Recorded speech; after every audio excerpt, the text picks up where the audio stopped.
Dave Smith, there's another way of looking at this, which is that if it does take 6 months or a year, then in warfare terms, that still would remain a reasonably short amount of time. And if the upshot of it is that the regime does get toppled and the people do get their country back and the enriched uranium does get handed over, and there's a lot of big ifs in this sentence, but if all these things do end up happening and the Strait of Hormuz reopens, but the Iranians don't have control over it and the IRGC gets pretty well dismantled, if that was to all happen in a year's time, would the world owe Trump an apology and say that with hindsight, he showed the courage that no American president has shown in 47 years and he should win awards for it? I mean, is there a set of circumstances where that happens? So are you asking me if there's a chance that Tucker Carlson will be apologizing for apologizing and then he'll have to support? Yeah, I mean, listen, for the record, let me say, I apologized for supporting Donald Trump and said I regretted it back last summer, and it did not make nearly as much news. So I would like to point that out. I mean, you support him for like a month, to this game. So it's really not that big of a reversal. It was a good 6 months he had me going there. Yeah, that was about it. But yeah, by the way, I'm embarrassed for the 6 months. I'm quite proud of the time before then, if anything. But no, I will say this. Look, Piers, I mean, if these 7 things that all seem crazy unlikely right now all were to happen, so you got a lot there. We extracted the enriched uranium. We got this strait back open. This regime has fallen, and something not catastrophically worse than it has replaced it, as has been the case in every other regime change in the last 25 years in this region. If all of that happened, Piers, all of it, probably at this point, a year from now, we'd go, wait, how much did the whole thing cost? How many innocent people got killed in the whole thing? And what did we really get out of this? You're saying we took the nuclear threat, which you claimed had been obliterated 6 months before you launched this war, off the table. And honestly, I mean, if it, at the very minimum at this point right now, Piers, if you got this thing going for another year, you're going to be looking at what? Few $100 billion of a cost. If you added up the cost right now, we might be at a few $100 billion. Our bases destroyed in the region. How many more retaliations from Iran? I mean, look, there's so many questions there, but the bottom line is that where we're at right now, it seems the only way to achieve any of these war goals are this wild bet on intimidating the Iranians into capitulating. But Will already kind of gave and you jumped on it rightfully, Piers. Will gave the whole game away when he said the enemy gets a say too. That's right. So he can predict all this stuff. Like a couple weeks ago, he's saying we're going to have the enriched uranium. Nope, that turns out that deal isn't real because the enemy.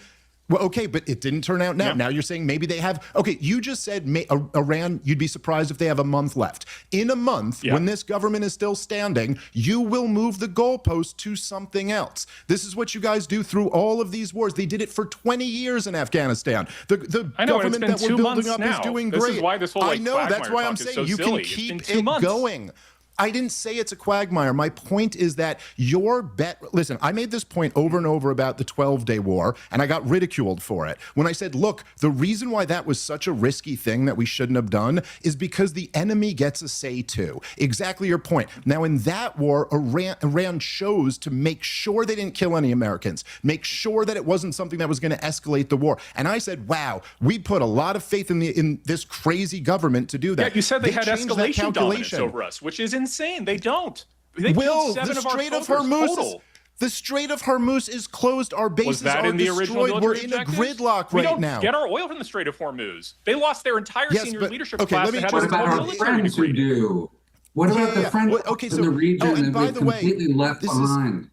The friends are on our side now. UAE let me just left OPEC. They're going to be aligned with us. You guys are just your guys are talking points. They're 10 years old. Let's go. No, they're not. Well, let's go one at a time so we don't just talk over each other. And I'll listen to you too.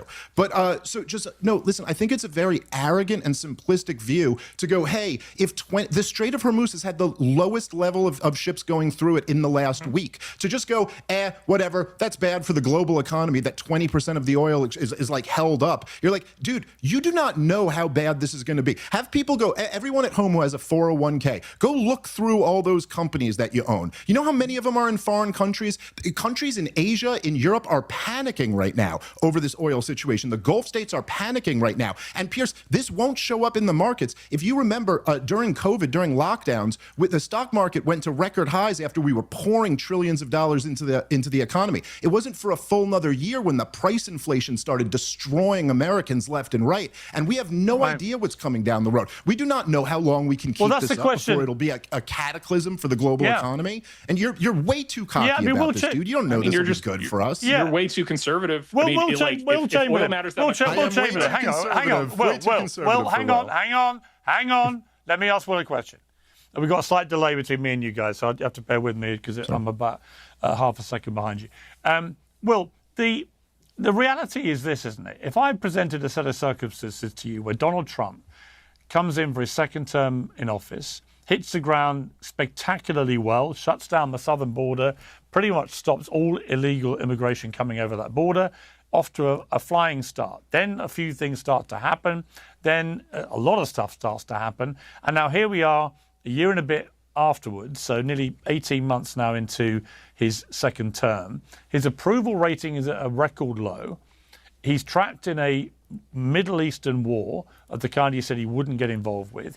Cost of living is now increasing again in the United States. And in fact, inflation has not been eradicated, so it was going up anyway, but is now going to be eradicated at a greater rate because of this, enhanced, I should say, inflation because of this, that we're going to see the consequence of, for example, the lack of fertilizer coming through is going to have an obvious effect on the global food market, including in the United States. So yes, it's true the United States is pretty well oil self-sufficient, but there are so many other parts of the world which are absolutely reliant on the Strait of Hormuz being open for gas, for oil, for fertilizer and so on. The longer this goes on, and the Iranian regime's only objective is to survive, the longer this goes on, the worse it gets for the United States and the global economy. And to anyone who pretends otherwise, and for Donald Trump's approval ratings, and for the Republicans' chances of hanging on to either a half of Congress in November.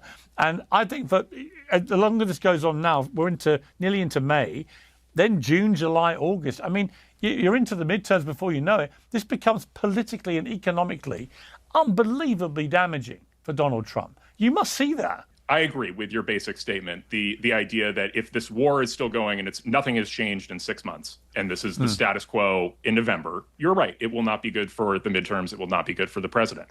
I just think the odds of that are incredibly, incredibly small. Again, the war has only been going on for 2 months. The blockade's been in place for less than 2 weeks, roughly 2 weeks, which is roughly around the time, analysts that I were seeing, around 2 weeks is when the oil storage wells start to fill up. And, again, we're seeing these interesting mixed signals from the Iranian regime. Remember, it was only like a week and a half ago when you brought up that post I made, when Syed Aragchi went on Twitter and said the Straits of Hormuz are open. And then immediately that got swept aside because there's an IRGC counter coup. Like there's a lot has happened in the last 2 months, and it's happened very rapidly. And there's a lot of uncertainty about, especially inside Iran. And so whatever you guys talk about, this is sort of what I meant when I was saying conservatism. It's whatever you guys talk about, we don't know the broader impacts on the whole global economy of 20% bump in oil prices. Like, how can you not see that the effects on Iran of the Strait of Hormuz are much more dramatic when they lose the entirety of their ability to export oil, and it's their entire economy? Wait, but Will, I think I'm glad you asked that question, because I think this kind of gets at the heart of it, because it's not a question of, well, if we're damaging ourselves, but we're damaging them more, therefore that's good. Like, we have the military capability to blow up the entire world many times over, but if we were to do that, we wouldn't say, hey, that was a military victory because we blew a bunch of stuff up. The point is that we're no closer to any of the war aims than we were at the beginning, and now we have a whole new problem that we didn't even have back then. And by the way, those problems weren't nearly enough to launch a war of aggression over. The whole thing is madness. And you can sit here and try to spin it however you want to. But the bottom line is that the commander-in-chief who you're supporting here has declared victory, as Buckley put it, multiple times already, declared the thing over, made all types of threats that he's not even following through on, threatening war crimes and terrorism, and then just backing off of that, the whole time lying through his teeth to the American people. The regime has not fallen. It is a war. The Strait is not going to open by itself. And meanwhile, we're no closer to getting their enriched uranium. We're no closer to getting them to stop supporting Hezbollah. In fact,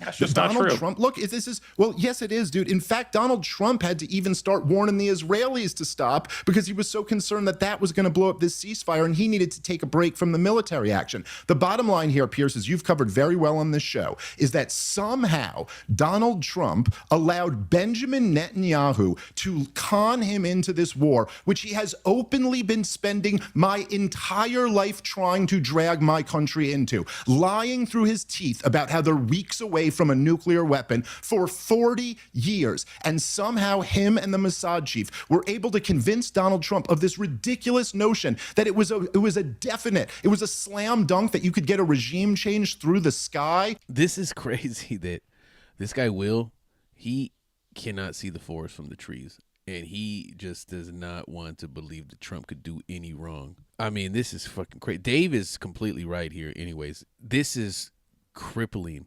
I know I live in California right now. This is like gas prices are at like $6. If this war continues to go on, that would be crazy to see in California, like $10 a gallon. And I think nationwide is around $4 per gallon. So even places like red states where it's like, half of that usually, so it's like maybe $2 a gallon. It's at $4. So this is getting way out of hand, and pretty much we get, even if he stops now, like even if he stops and says like, okay, I'm done, you didn't get anything. You got nothing out of this. Like now the Strait is controlled by Iran.